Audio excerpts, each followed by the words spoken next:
ሰላም የተወደዳችሁ ወገኖች እንደምን አላችሁ? የጌታ የኢየሱስ ክርስቶስ ጸጋና ሰላም ይብዛላችሁ። ዛሬ በፊታችሁ የቀረብኩት በአሩሲ በግፍ ለተገደሉ እና ለተጨፈጨፉ ወገኖቻችን ድምፅ ለመሆን ነው። ጌታ እግዚአብሔር የሟቹን ሞት አልወድም ነው የሚለው እና ሞት የጠላት የዲያብሎስ ተግባር ነው። ሰይጣን ነው ነፍሰ ገዳይ ብሎ የሚገልጸው ባህሪውን ማለት ነው። መጽሐፍ ቅዱሳችንን እንደምናነበው ክርስቲያኖች ስለሆንን መመሪያችን የእግዚአብሔር ቃል ነውና ምንድነው የሚለው? እግዚአብሔር አምላክ ስሙ ለዘላለም የተባረከና የተመሰገነ ይሁን።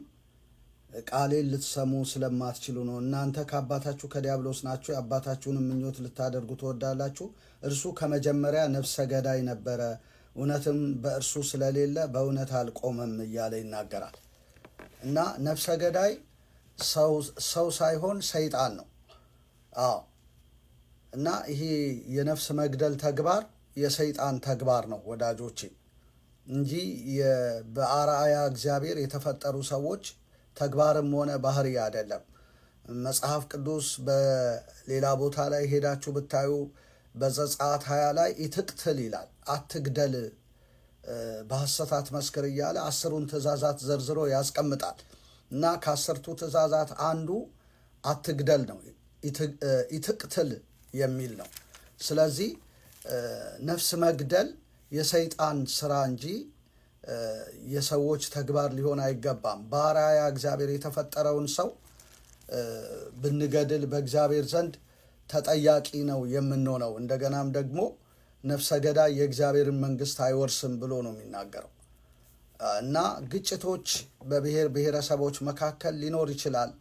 አለመግባባት፣ አለመስማማት አይደለም በአንድ ቤት ውስጥ በተቀመጡ ወንድምና እህት መካከል እንኳን አለመግባባት፣ አለመስማማት አለ። ነገር ግን እነዛን ነገሮች በምንድን ነው መፍታት ያለብን ብለን ስንል በፍቅር ነው። መጽሐፍ ቅዱስ የሚያስተምረን በአንደኛ ቆሮንቶስ ምዕራፍ 14 ላይ ሄደን ስናይ ፍቅርን ተከታተሉ፣ መንፈሳዊ ስጦታንም ይልቁንም ትንቢትን መናገርን በብርቱ ፈልጉ ነው የሚለው። እና ፍቅርን ተከታተሉ ነው የሚለው። ሰዎችን ማግባባት የሚችል ፍቅር ብቻ ነው። ከዚህ ውጪ ሰዎች ሊስማሙ በምንም መልኩ አይችሉም። ነገር ግን ከባድ የተባለውን ነገር ቀላል ሊያደርግልን የሚችልና ሊያግባባን የሚችል ነገር ቢኖር አንድና አንድ ፍቅር ነው። ስለዚህ በኋላ ተገዳድሎም ሆነ ተሰዳድቦ ወይ ተደባድቦ ተቋስሎ መጨረሻ ላይ እኮ ጸጸት ውስጥ መግባት አለ፣ ወንጀል ውስጥ መግባት አለ፣ ለእስር መዳረግ አለ፣ መሞት አለ። ያም እንኳን ባይሆን ሰውየው ይሄን ያደረገ ሰው የህሊና እረፍት አያገኝም።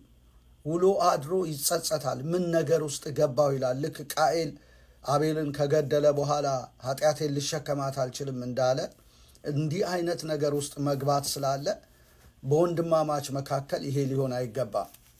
በአንድ ሀገር ስም የተጠራ ህዝብ፣ በአንድ ብሔር የተጠራ ህዝብ የተለያየ ቋንቋ እንኳን ተናጋሪ ቢሆን አንድ ኢትዮጵያዊ ስለሆነ በመግባባትና በመስማማት ነው መኖር ያለበት ወዳጆቼ። ስለዚህ ይሄ በጣም ልብን የሚሰብር ነገር ነው። እንደገና ደግሞ ለቋሚ ዘመዶችም ልናዝንላቸው፣ ልናስብላቸው ይገባል። ወንድም እህቱን ሲያጣ፣ እናቱን ሲያጣ፣ አባቱን ሲያጣ፣ አጎቱን ሲያጣ፣ አክስቱን ሲያጣ እንግዲህ አስቡ። በዚህ መሃል ደግሞ የንጹህ ሰው ደም ሲፈስ እግዚአብሔር ደስ ይለዋል ወይ? በረከትስ ያመጣል ወይ? ይሄ ነገር አይደለም ደም ፈሶ አይደለም የሰው ነፍስ ጠፍቶ ሰዎች እንኳ በክፉ ተነጋግረው ተጣልተው እግዚአብሔር አይደሰትም። እንድንጣላ መጽሐፍ አይናገርም። አይደለም ወደ መገዳደል ልንደርስ። ወንድሙን የሚጠላ በጨለማ ይኖራል፣ ወንድሙን የሚጠላ ነፍሰ ገዳይ ነው ብሎ ነው የሚያስተምረን። ስለዚህ ወዳጆቼ እባካችሁ ከዚህ ነገር እንመለስ ለማለት ነው። እንደገናም ደግሞ መገዳደሉ ያብቃ። በእውነት መልካም አይደለም። መገዳደሉ ያብቃ። ኦርቶዶክሳውያን ወገኖቻችን ናቸው። አዎ ክፉአቸውን አንፈልግም፣ ሞታቸውን አንፈልግም እና የኛው ስለሆኑ እኛም በዛ ቤት ውስጥ ተወልደን ያደግን ስለሆንን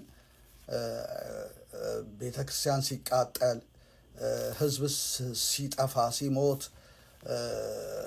በጣም ነው ቅር የሚለንና ይሄ ተገቢ አይደለም እና ኢትዮጵያውያን ወገኖች በአርሲም ያላችሁ ህዝቦች ሁሉ እባካችሁ ከዚህ ነገር ተመለሱ ለማለት ነው ዛሬ በፊታችሁ የቀረብኩት።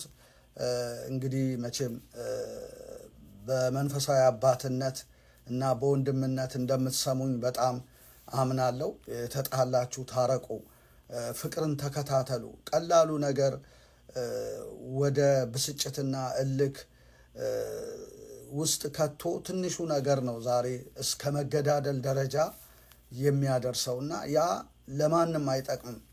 ትርፉ የሰይጣን ነው። ሰይጣን ነው የሚደሰተው በዚህ ነገር። እሱ ከመጀመሪያ ነፍሰ ገዳይ ነው። አዳምና ሔዋንን የገደለው እኮ እሱ ነው እና ይሄ የሰይጣን ስራ እንጂ የእግዚአብሔር አይደለም። እግዚአብሔር አይደለም አጠገባችን ያለው ወንድም እህቶቻችንን ቀርቶ የእንስሳን ነፍስ እንኳን እንድናጠፋ አይናገርም፣ በአርአያ ሥላሴ የተፈጠረውን ሰው ቀርቶ። ስለዚህ ኢትዮጵያ በዚህ ልትታወቅ አይገባም። ኢትዮጵያ እንደውም እንግዳ ተቀባይ ሀገር፣ ከሌላ አህጉር የመጡ ከሌላ ሀገር የመጡትን ሰዎች በእንግድነት ተቀብላ የምታስተናግድ ሀገር ናት። እኛም ባደግንበት ዘመን ያየነው ይሄን ነው። በየትኛውም አህጉር እንግዳን የሚወድ ህዝብን የሚወድ ጸጉረ ልውጥ የሆነ ሰው እንኳን ቢመጣ ባለመጠራጠር አልጋውን ለቆ ራት፣ ቁርስ፣ ምሳ ብልቶ በፍቅር የሚሸኝ ህዝብ ነው እኛ የምናውቀው እንጂ እርስ በርሱ መሳሪያ የሚማዘዝና የሚገዳደል ህዝብ አይደለም እና ይሄ ከእግዚአብሔር አይደለም። አዎ ስለዚህ እባካችሁ አንድ ኢትዮጵያ ነው እኛ የምናውቀው። በብሔር ብሔረሰብ የተከፋፈለ እንኳን ቢሆን ህዝባችን አንድ ህዝብ ስለሆነ በመስማማትና በፍቅር እንድንኖር ይህንን መልእክት ይህንን ጥሪ ዛሬ ለእናንተ ለወገኖቼ ማቅረብ እፈልጋለሁ። ከዚህ በኋላ ይብቃ። እጆቻችን ከደም ሊነጹ ይገባል።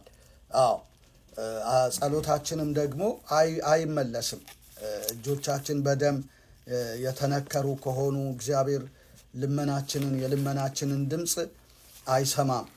ስለዚህ ከዚህ አይነት ነገር እንድንከለከል በእውነት በታላቅ አክብሮት በታላቅ ፍቅር ልጠይቅ እፈልጋለሁ። እግዚአብሔር አምላክ ስሙ ለዘላለም የተባረከ ይሁን። መጽሐፍ ቅዱሳችን እጃችሁን ወደ እኔ ብትዘረጉ ዓይኔን ከእናንተ ሰውራለሁ፣ ልመናንም ብታበዙ አልሰማችሁም። እጆቻችሁ ደም ተሞልተዋል፣ ታጠቡ፣ ሰውነታችሁንም አንጹ፣ የሥራችሁንም ክፋት ከዓይኔ ፊት አስወግዱ። ክፉ ማድረግን ተዉ፣ መልካም መስራትን ተማሩ፣ ፍርድን ፈልጉ፣ የተገፋውን አድኑ፣ ለድሃ አደጉ ፍረዱለት፣ ስለ መበለቲቱም ተሟገቱ ብሎ ነው የሚለን ኢሳይያስ ምዕራፍ 1 ቁጥር 15 እስከ 17 ነው ያነበብኩት። ስለዚህ እጆቻችንን ወደ እግዚአብሔር ብንዘረጋ እንኳን ለጸሎት እግዚአብሔር አይሰማንም። እጆቻችሁ ደም ተሞልተዋል፣ ታጠቡ ነው የሚለን። ሰውነታችሁንም አንጹ፣ የሥራችሁን ክፋት ከዓይኔ ፊት አስወግዱ እያለ ነው የሚለን እና መልካም መስራትን ተማሩ፣ ክፉ ማድረግን ተዉ፣ ፍርድን ፈልጉ፣ የተገፋውን አድኑ፣ ለድሃ አደጉ ፍረዱለት፣ ስለ መበለቲቱም ተሟገቱ እያለ ነው የሚናገረን። ስለዚህ ማድረግ የሚገባን እንደዚህ እንደ ቃሉ ነው እንጂ እጅ በደም ተሞልቶ ወደ እግዚአብሔር ብንጸልይ ሊሆን አይገባም። ያውም የገዛ ወንድሞቻችንን የአንድ ሀገር ህዝብ የሆነውን ህዝብ እርስ በርስ እንደዚህ ሊሆን በፍጹም አግባብ አይደለም እና ልቤ በጣም በዚህ ነገር አዝኗልና ወገኖቼ ከዚህ ነገር እንመለስ ለማለት ነው።